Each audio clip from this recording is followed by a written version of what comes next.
চালিয়ে যেতে হবে। যে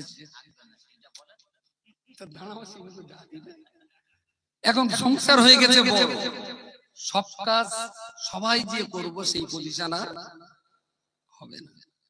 তরঙ্গ অনুষ্ঠান ফাইনাল হওয়ার আগে 9টা জায়গায় তরঙ্গ অনুষ্ঠান হবে। একটা টাইম ছিল আমি ছাড়া তরঙ্গ হতোই না।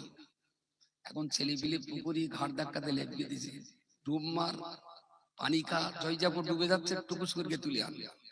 আর এখন থেকে যদি সাঁতার না জানে তাহলে ওরা সাঁতার শিখবে না। আমার সময় থাকলেও অনেক সময় তরঙ্গ অনুষ্ঠানে যাই না, অনেক কাজে যাই। আলহামদুলিল্লাহ গুটি যেভাবে সাজানো হয়েছে এখন তারাই করছে।